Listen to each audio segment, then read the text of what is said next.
Welcome, everyone. It is Tuesday, May the 5th, and we are welcoming everyone to our Daily Insights webinar series. I apologize today. We were not able to bring Bruce's webcam up. It seems that Apple is not playing nicely with our GoToWebinar. So we apologize today. You are only going to be able to hear and see Bruce's presentation. We are going to work in the background to make sure that we get this little glitch resolved as we go forward. I would encourage you, though, to please connect with Bruce throughout the presentation by typing your questions and comments in the question box, so that Bruce can be equally engaged with you and we can carry on. So our presenter today is Bruce Breier. He is an organizational consultant with over 40 years of expertise. He's been working with all kinds of busy people in the areas of leadership and executive management positions. He's a facilitator, an advisor, a strategist, and a coach. And he's always provided very practical suggestions for those people who want to become more effective, efficient, and organized in a relatively short period of time. He does an extensive amount of business planning and facilitation. He has helped companies and organizations grow and continually define, articulate, and communicate their goals and strategies for organizational growth. Bruce has been a resource speaker for Vistage since 1985. Oh, Bruce, we're talking vintage here. And by the end of his 36th year, he will have presented to well over 1,000 members on several topics. Bruce is coming to us live and in person from La Jolla, California. So without further ado, Bruce, bring us some California sunshine. Well, thank you, Ruth Ann, and good morning, everybody. I'd like to ask an opening question of all of you, and that's how you're feeling this morning with regards to this topic. What I mean by that, are you feeling as effective as you need to be, want to be, and probably should be? During the past now almost 2 months, things have changed dramatically in our lives, and effectiveness might have suffered. So this morning I have the privilege and opportunity to share with you some very basic fundamentals that are especially applicable during chaotic and in unusual times for sure. Just along those lines, my preference is not to use the term new normal. I would prefer a new reality. So when your world goes back to usual, if it does, when you return to your places of work, I believe we will be facing some new realities, of course. However, that being said, most of this topic is classic, yet contemporary, and applies during both usual and unusual times. The agenda that I've prepared for you begins with definitions. I would like to put out to you the definitions in a practical sense of the words productive, effective, and efficient. Too often, the words productive and effective are interchanged, but yet they are distinctly different. I will present to you the 5 contributing factors to high effectiveness. These are very practical things to look at and implement. Your questions about this topic are welcome throughout. As Ruth Ann, I believe, mentioned, questions are available on your screen, and I'll be looking at them as we move through the presentation. And we'll, what's the word? I will interact with you as best I can while keeping an eye on the clock. And the last thing we'll talk about, I have some suggested assignments related to the 5 contributing factors. We will allocate time for formal questions towards the last 15 minutes or so of the presentation as well. So here we go, definitions. I'd like for all of you to take a moment and define these as we go. A productive person in your mind is someone who what? How would you fill in the blank? Let's take a second. Productive person is someone who, and now let me share you mine. Productive person is someone who gets a lot of things done. At that point, from this point, I would suggest that every one of you are very productive. The word productivity comes from the two words produce and activity. It's the churning out of work. It's about quantity. Therefore, again, my guess is that all of you get a lot of things done. Whether you acknowledge how many things you get done or not is a different question. But please note that you're a very productive person. That is not the goal. The goal is to be very effective. So similar to productive, I ask you to think for a moment, how would you define the word effective? An effective person is someone who what? And here's my definition. That's the person who gets the right things done.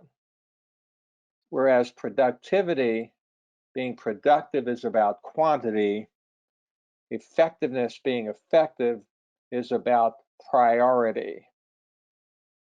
Over the course of time, in all of the years I've been consulting and presenting, I have noticed that prioritization has become a lost art, a lost skill. Prioritization seems to be based more on urgency than anything else. Therefore, if it's not urgent, there's a tendency to postpone or put it off. The highly effective executive is a daily prioritizer. And if you're not in that habit, join the group of the masses of people in positions such as yours. And part of that problem is it's not required on a daily basis. The last word, one question here. Is it possible, therefore, to be very productive but not very effective? And the answer is a resounding yes. Picture a day where you come in to work or start work and you make a list. And that list contains 15 things that you would like to accomplish. And at the end of that day, you accomplish 12 out of the 15. Well, by all accounts, you had what? A very productive day. However, the 3 you didn't do in that example were the most important things to be done. Very productive, but not very effective. So I would like for all of you to consider getting out of your mindset, your paradigm, that a successful day is about how many things you get done. It's about how many priorities you accomplish. We end the definitions with the word efficient. An efficient person, I'll give you this one, is someone who gets the right things done in the least amount of time, mistake-free. If all of you were at your respective offices or places of business, I believe you would agree that the biggest obstacle to efficiency would be constant interruptions, disruptions, and distractions. If you are currently working remotely, you may still have a moderate amount of those, but if you're like many, that may have been reduced since you have been working remotely. Productive, a lot of things done. Effective, the right things done. Efficient, the right things done in the least amount of time, mistake-free. The objective for this morning is to help you to be highly effective and efficient in your current position, especially now, especially with what we're going through, with words like unprecedented and uncertain voiced and heard every single day. The 5 contributing factors to being highly effective and, of course, highly efficient are as follows. The first is to be very clear of expectations. My studies show that very few people have a written document that clarifies the priority goals of their positions. A document of expectations is how we manage people effectively, not to use that word redundantly. In other words, it's a lot easier to manage people's commitments and expectations than it is to manage their personalities. More about that in a few moments. The second contributing factor is a classic. It's called proactive planning. The percentage of people, the number of people in positions such as yours who begin every day and every week with an organized, formalized, prioritized plan is extremely low. Statistically, it's less than 5%. Those who are very formal about it tend to be considered or reputed as highly perfectionistic, obsessive compulsive types of individuals. Yet those dysfunctional comparisons are unwarranted. The reason why so many people do not proactively plan, in addition to what I said earlier about it's not being required, is many people consider it futile due to constant interruptions, disruptions, and distractions. The third contributing factor is to have the calendar balanced. There are important things that we put in our calendars, meetings and appointments. Certain people put commitments in there, travel time, etc. Yet what is oftentimes missing, most times missing, are administrative components. What gets scheduled gets done has been a contributing factor concept to high effectiveness forever. Where are you in your calendar? Do you schedule time for yourself to plan and, most importantly, to work on the priorities of your day? The fourth is very simply called on-time delivery, which sounds so simple. On-time delivery is a matter of saying what you'll do and doing what you said you would do when you said you would do it. We want to look at this, though, from the perspective of delegation. One of the challenges that busy people especially face is not getting responses to emails, to requests, to voicemails, etc., on time. And there are some skill sets there that are woefully lacking that I'll review with you this morning.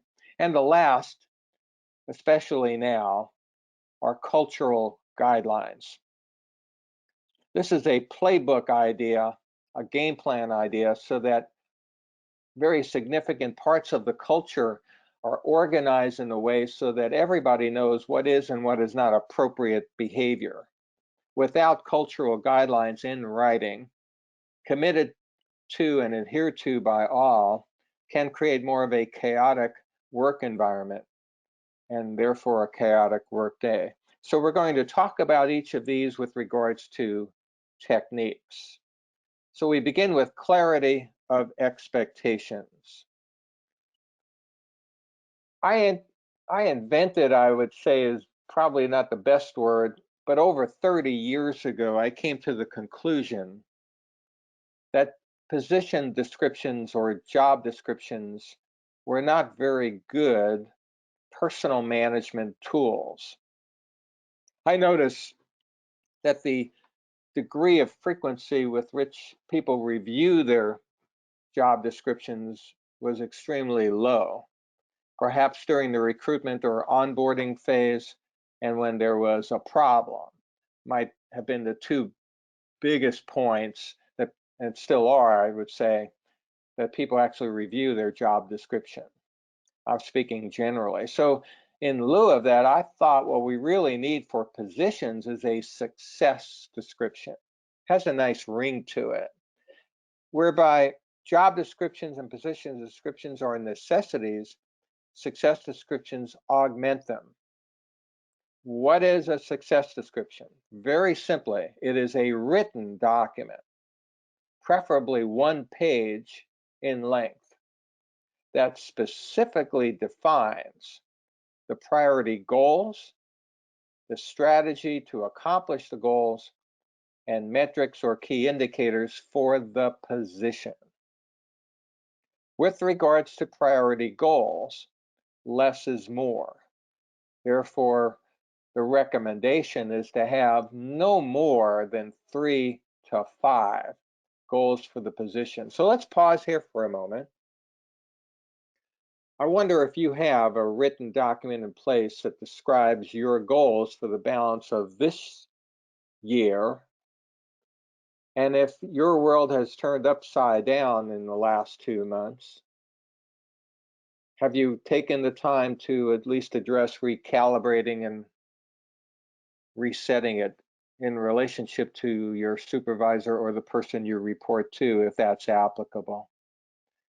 This is a time, as the month of May evolves, to really get ready for the balance of the year with a definition or redefinition of what the priority goals are that contribute to the success of your position.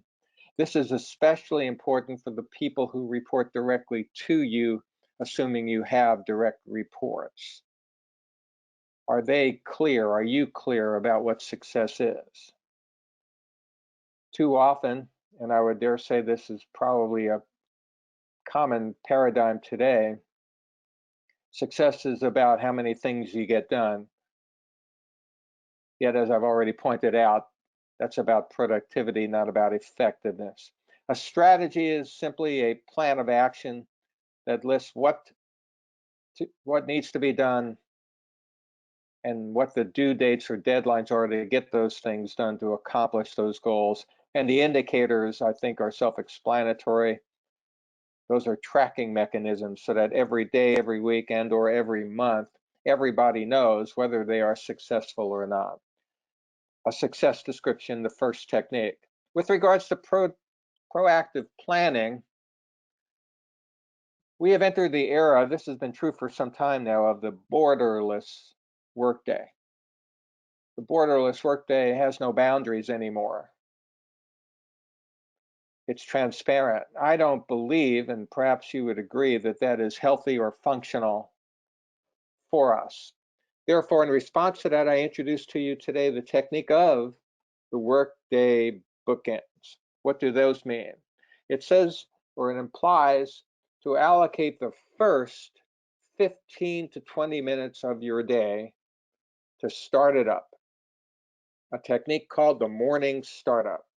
Therefore, before you get engulfed in emails, before you get derailed or hijacked, the two buzzwords, I recommend that you start your day by identifying the priorities of your day.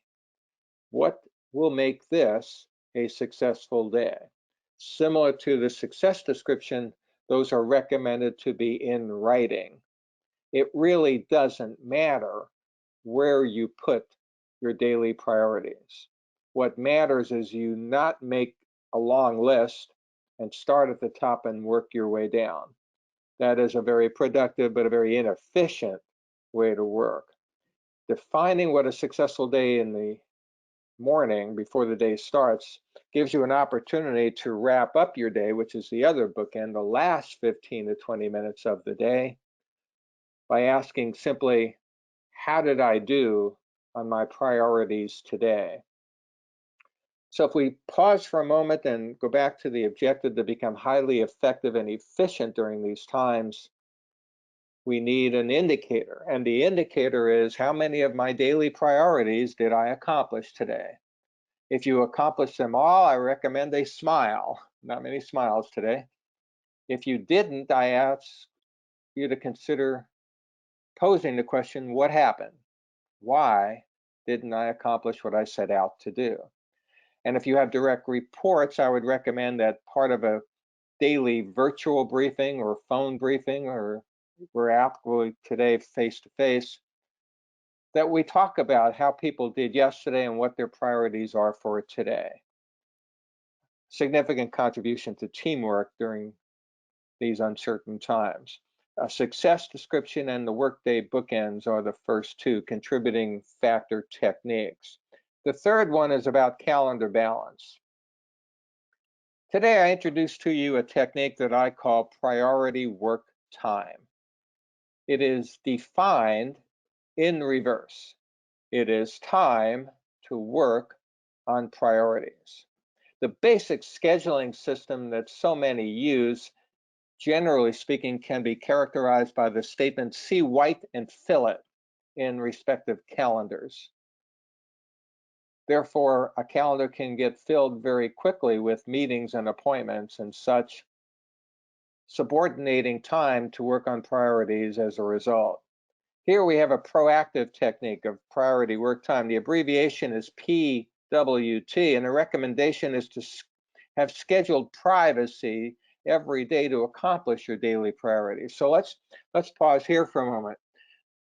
I ask you, number one, do you make a prioritized to-do list every day for yourself? I'm hopeful the answer is yes. Number two, do you take the time before you end your day to wrap it up to determine how you did on your priorities? And number three, are you in the habit of scheduling 1, even 2 hours per day at least to be unavailable, inaccessible, and for all intents and purposes uninterruptible to work on the priorities of your day? This is a very important habit to get into for high effectiveness.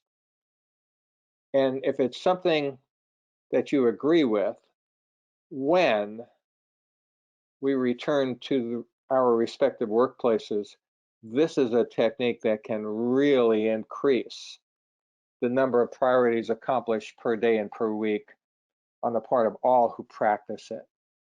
1 to 2 hours of priority work time per day proactively scheduled during the morning startup enables a feeling of control that is so important during chaotic times especially.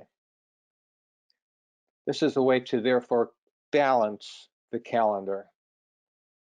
On-time delivery is the fourth contributing factor. The technique here is simply called lead time delegation.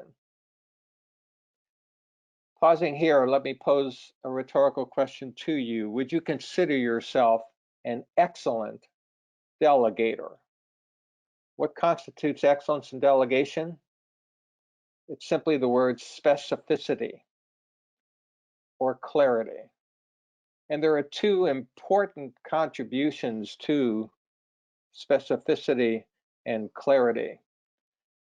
And those contributions or those factors are specifically what do you want when you delegate something, and most importantly, when do you want it? I ask all of you to strongly consider not using phrases like as soon as possible, sometime today, whenever you get around to it, by close of business, within the next few days, sometime in the next few weeks, by Friday. Those are common phrases that are used in the workplace, yet they're so meaningless because of the lack of specificity with what they really mean. This is mostly true with the when question. So what lead time delegation essentially comprises or would be advanced communication of what is desired, along with, most importantly, when it is due for a reply or a response or a delivery. Now, it's really important here to watch our tone. Therefore, if delegation is mostly being communicated electronically via email or even text, one of the crucial things to do these days is called proofreading. A requirement, in my opinion, should be that every request, every communication, every email, every text be proofread for specificity, for clarity, and most importantly, tone before it is sent. The micromanagers of our world may not have the intention to be so, yet because they don't proofread sufficiently or consistently, their messages, their tone can be misconstrued. From a practical sense, the fourth contributing factor is about specifically when do you want it. Now, one other subtle point here is to keep your sent items folder active only. What that means is keep only emails waiting for a reply in your sent items folder if you're delegating electronically. Therefore, on a daily basis at the daily wrap-up, you can clearly see who hasn't gotten back to you. On-time delivery is arguably the most important aspect of exceptional customer or client service. Everybody enjoys doing business with people who deliver on time, mistake-free. I hope that makes sense to you. And the last one is most prominently recommended for our current times. It's called cultural guidelines, and I have a technique I recommend called the culture book. The culture book is a manual of sorts that provides clear guidelines, written statements describing what constitutes effective and efficient behavior on the part of all staff. The culture book is best done by a task force in draft. It becomes the playbook for behavior. Without continuous adherence and consistency to behavioral guidelines, we have a situation that can be much more chaotic than team-oriented.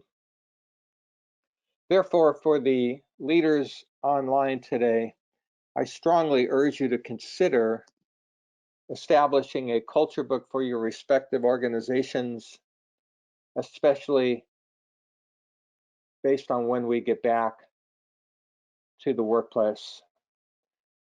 And that workplace is going to be changed. Therefore, it's a perfect time, in my opinion, to ask what is and what is not appropriate behavior for the respective organizations, companies, and businesses. The culture book. Now, here's a list of things that can go into the culture book. By the way, just digressing for a moment, I'll ask rhetorically, do all of you have such a manual in place? Do you have a booklet or a file that is reviewed often, that's tracked often, that tells us if we're adhering to the proper culture that we aspire to? I wonder also if there has been commitment to a culture in the form of guidelines. One organization I work with developed the culture book through our process and gave it out to every staff member. And on the last page of the booklet, everybody had to sign their name with the date, which indicated that they are in agreement with the culture book. And the question that was posed on this last page was simply, are you in or are you in the way?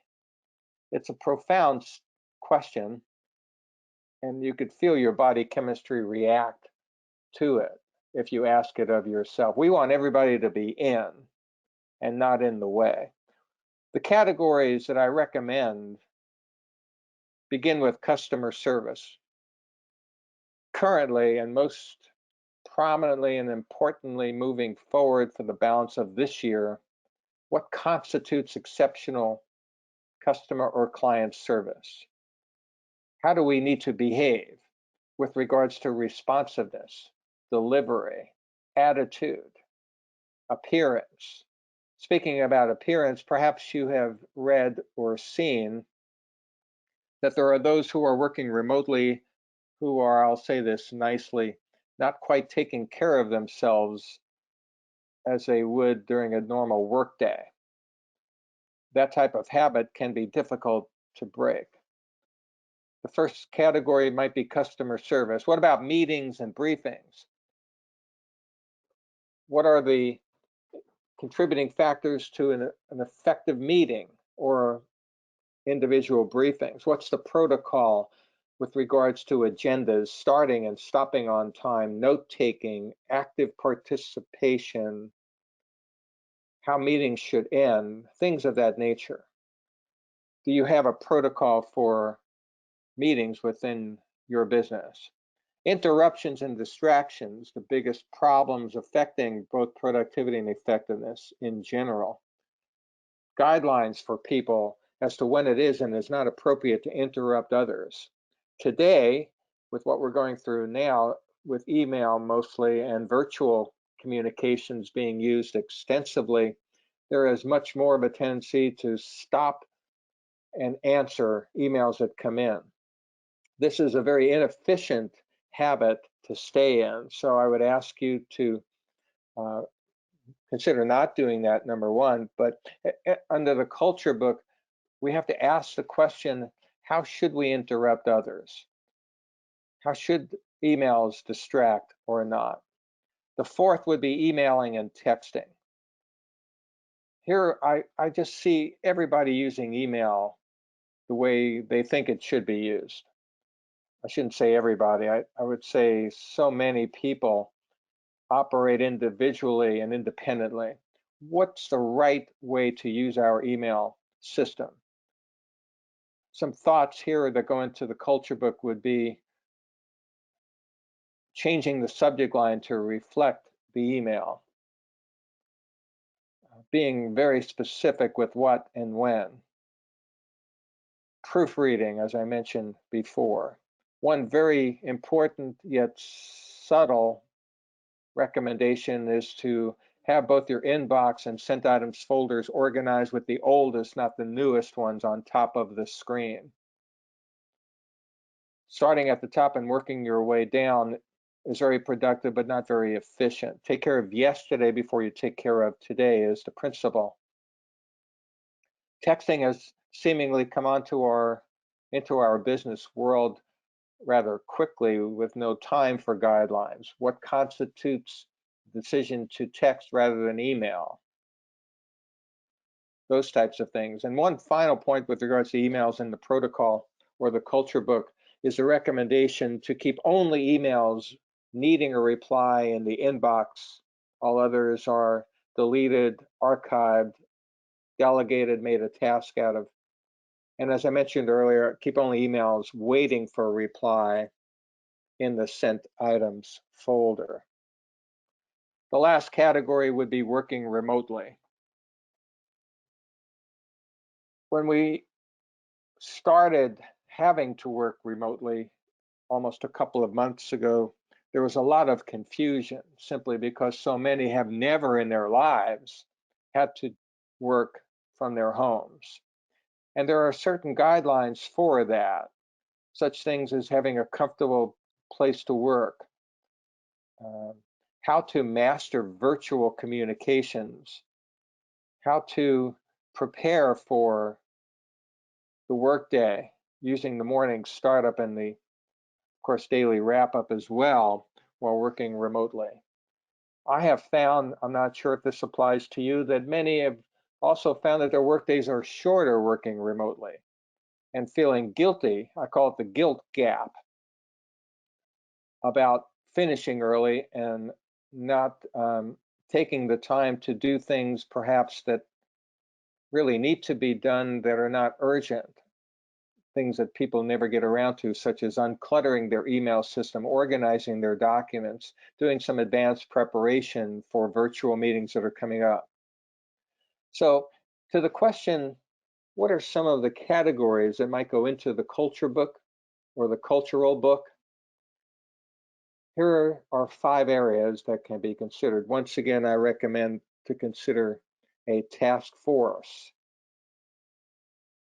if you are the CEO or the company's leader, or even the chief operating officer, to organize and communicate this effort. Before we address questions, let's go back to the culture book one more time.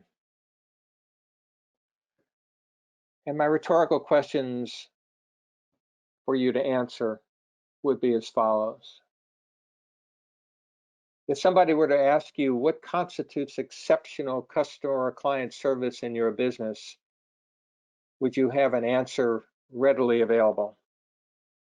If you were asked how effective the meetings and briefings are that take place within your business, would you right away say excellent? Or would you say pretty good or average or not so good? If you were asked by somebody, does your day flow smoothly? You might do you roll your eyes? Do you think, I have so many interruptions and distractions during my day? Please note here, by the way, that you cannot be interrupted without your permission. In order to be interrupted, you have to acknowledge and essentially say yes. The most common question we've heard over the years, it's still used today, is, do you have a minute? Do you have a second? The default answer too often is sure. We are told, my studies show, that as much as 80% of all internal interruptions are considered unjustified in the sense that they did not have to be caused at the point that they were. And that's what the cultural book does. It defines guidelines so that that 80% is dramatically reduced. If someone asks you, how are you doing with your email? Would you groan? Would you feel overwhelmed? If you look at your inbox right now, would there be hundreds or thousands in there? Same with your sent items folder. And finally, do you know how to work remotely? And if the answer to that is, again, no, not really, guidelines are so important that can help a less stressful day as we go through our uncertain times. So before I turn the meeting back over to Ruth Ann to facilitate any and all questions we might have this morning, here are my suggested assignments. Number one, develop a success description for yourself. What are your priority goals? What's your strategy? How are you going to track your success for the balance of this year? This can be simply started by establishing a document with the words, I am successful in my position when I, and just make a master list of everything that comes to mind. And that should give you the due diligence work or the research to come up with this one-page document. After you do it for yourself, I recommend that you select other people who perhaps report to you and ask them to draft with you a success description for their position. The second assignment is to institute the workday bookends. The worst way to start the day is to get engulfed in emails. The worst way to end the day is to just drop the last thing you were working on and end the day. The best way, start the day with a plan. What are the top 3 to 5 priorities to be accomplished for the day? End the day with a wrap up. How did I do today? The third assignment is to schedule daily priority work time during your morning startup. So tomorrow morning, if you're willing, make a list of the things you want to do, develop the top 3 priorities or such, and then determine what time during the day you're going to work on them. I actually recommend you put the letters PWT, priority work time, into the calendar. The fourth assignment is to begin to delegate with lead time and specificity. Poor planning on your part does not constitute an emergency on another person. Take the time to determine what you want. And if you're doing it electronically, proofread to make sure that what you want and when you want it with the proper tone is specifically stated. And finally, whatever you can to facilitate or influence the facilitation of the culture book of guidelines, I would recommend that be a suggested assignment during the coming week or two. I am hopeful that you see these things as practical. I'm not suggesting they're easy or simple, yet I am suggesting that implementing one or more of these starting tomorrow should produce a noticeable difference in your workday, especially with regards to working remotely.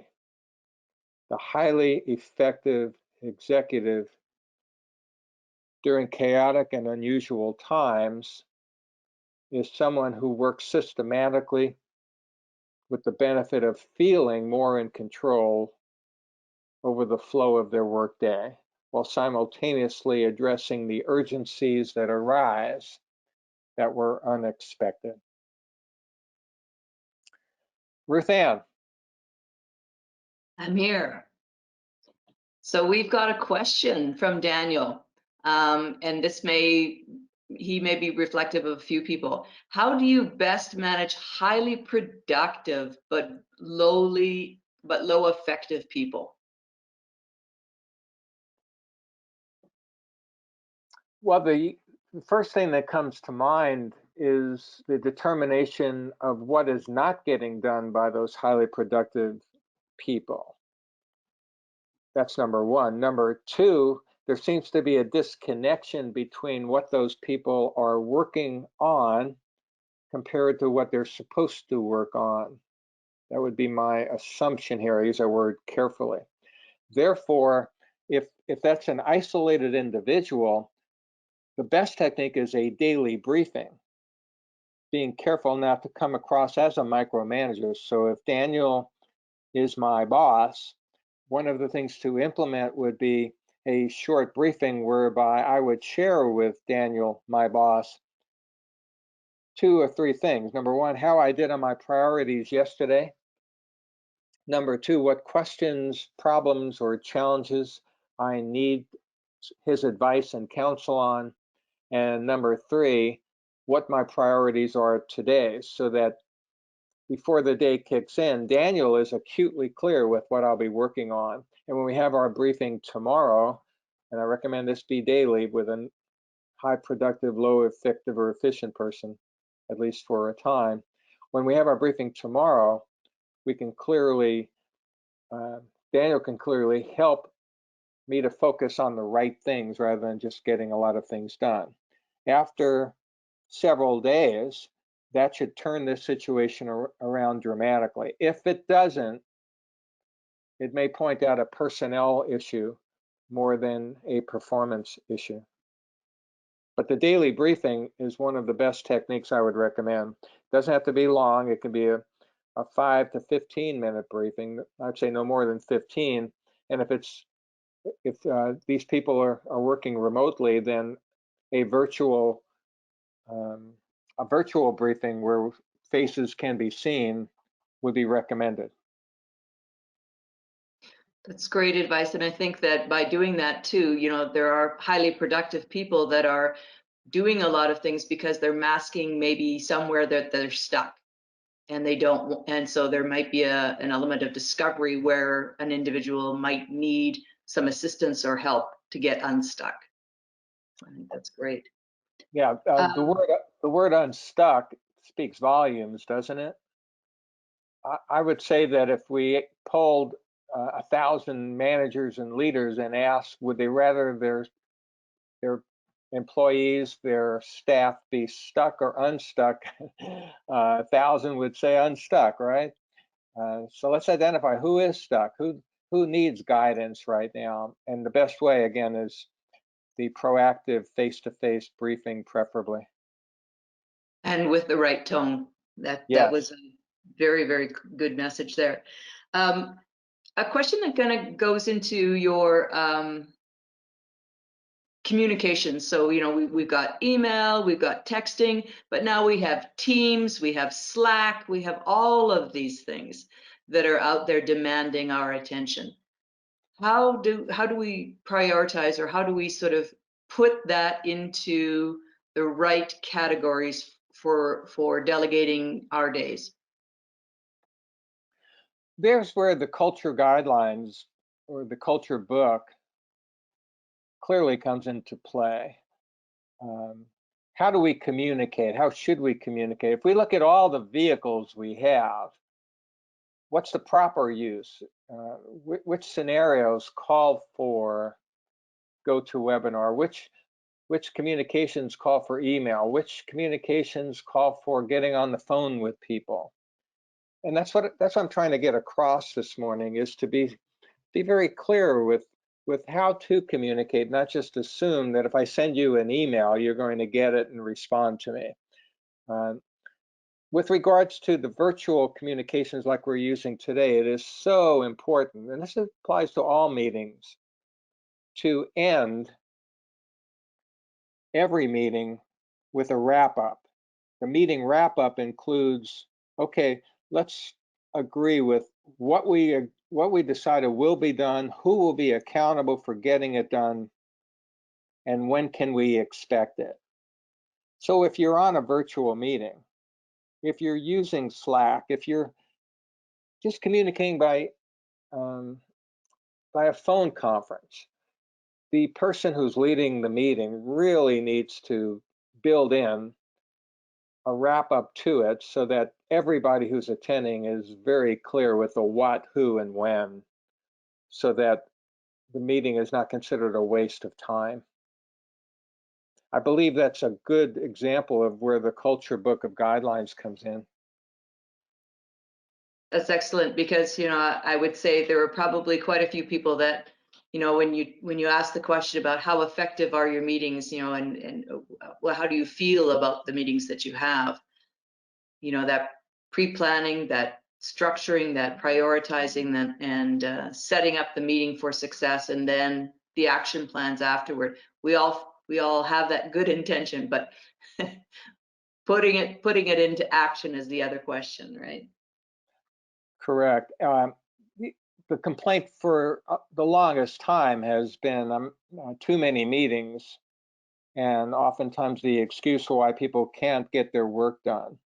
What I'm seeing now, and I'm not sure if you have as well, is so many virtual meetings are taking place now, and they're not as organized, in my opinion, as they need to be. So we have to understand that people still have work to do remotely, and we have to be clear with what constitutes a very effective and efficient virtual meeting.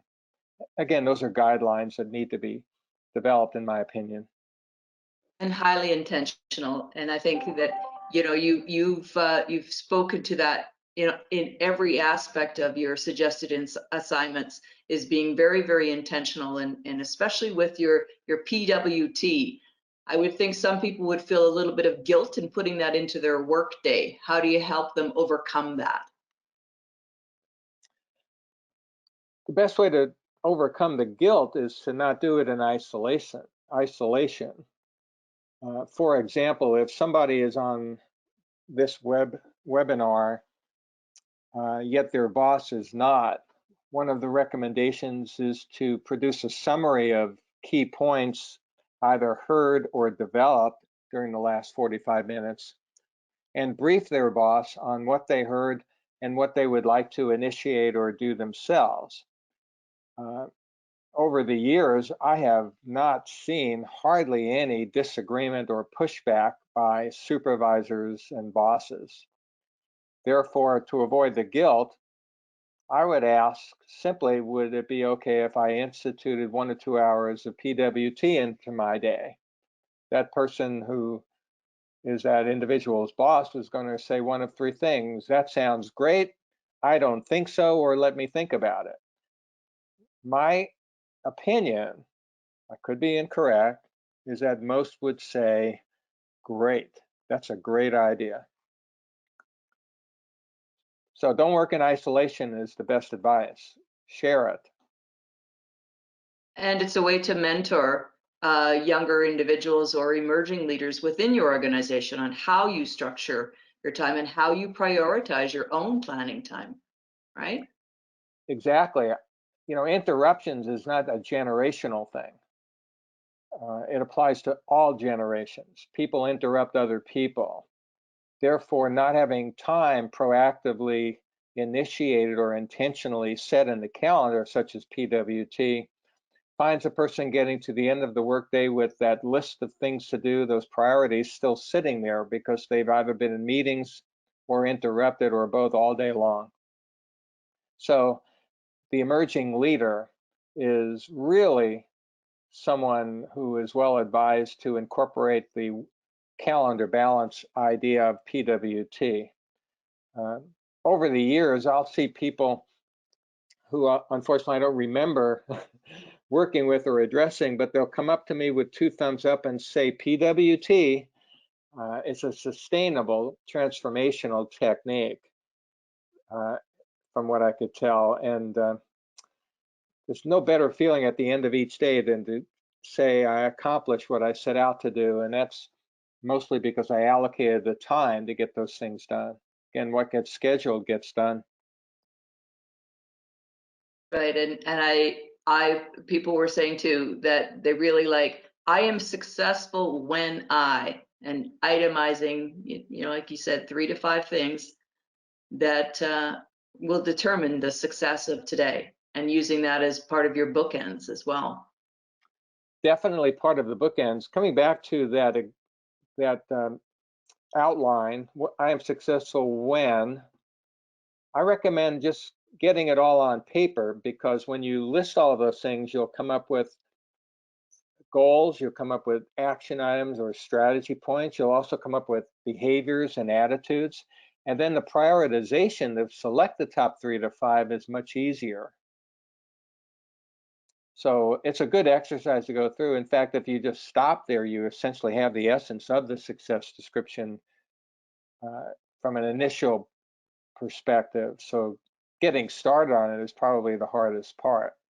If you do that and you stare at the page or stare at the screen for countless minutes and nothing is spilling out, that doesn't mean you don't know what these points are. It means that they're all trying to get out at once.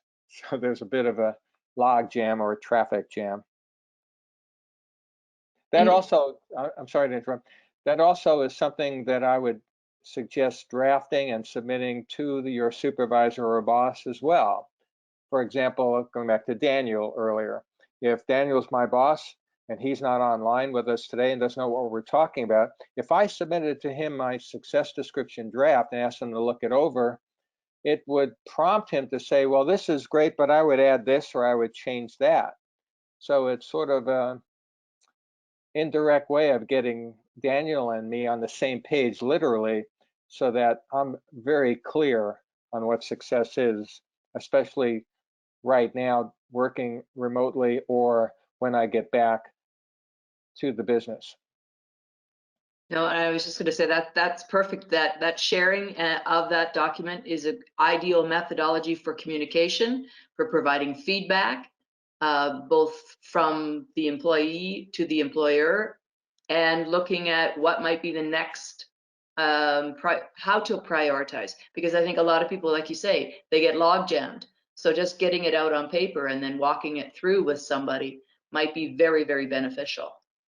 And one other thing to add, not to get too deep into the topic, but the monthly review of the success description serves as an informal performance review every 30 days, so that when, let's say, the annual performance review is done, something that so many leaders and managers dislike doing, it becomes a much easier exercise because it's been informally done month after month. I'm an advocate of acceleration of the inevitable with people, and what I mean by that is I believe everybody should thrive or exit. Mediocrity is unacceptable. A success description defines and articulates in writing what thriving really is in the form of success. It's like showing people the answers to the final exam at the beginning of the semester.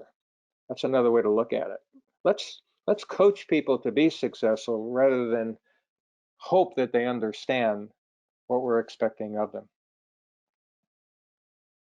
Good, and I think that's the perfect segue for you to just give us a quick summary here to wrap up, to bookend this presentation, if you would do that for us, Bruce.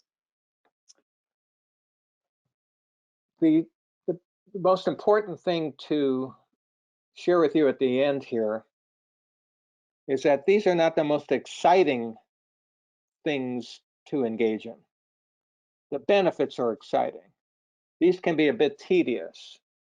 One of the worst concepts ever written, in my opinion, goes like this. It says, if it's not broken, don't fix it. I think that's a horrible concept because it causes people to wait until things break to say, oh, I better change this or improve that. If we're looking at the highly effective executive during chaotic and unusual times, now is the time to really solidify a formula, a system, a game plan, a blueprint, a roadmap to be highly effective and not just productive.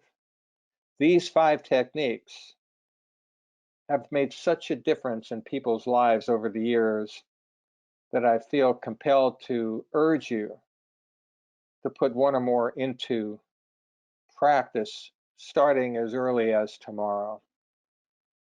With that, I would say good luck in your efforts. Although luck is not a strategy nor is hope, you got to take time to make time. And being highly effective and efficient in chaotic times or usual times is a wonderful place to be. Thank you, Bruce. Are you in, or are you in the way? I love it. Thank you, That's Ruthann. Thanks, everybody. Thank you, everybody. I just want to remind you, we don't have the slide up today, but tomorrow will be Craig Weber talking about conversation capacity. And then on Thursday, we're going to have Dave Coletto, who is going to be sharing his research on what it is that people, their behaviors, their buying attitudes, a little bit of data about what's going on during COVID that will help you sort of navigate the landscape as you re-enter the workplace and restart your businesses. And then on Friday, we have Nicole Gerard, who is going to be talking about the digital manager, about managing your remote team. So again, thank you to everybody for logging in today. And this is recorded. It will be on the Tech Canada website under COVID-19 Insights. Just click the drop down and you'll see the webinars, and the recording will be there. I'll have Bruce send this PowerPoint along with it so that you can go through that list and work on your cultural playbook and start some of these strategies going forward. So once again, thank you, Bruce, and all the best to everyone. Thank you, Ruthann.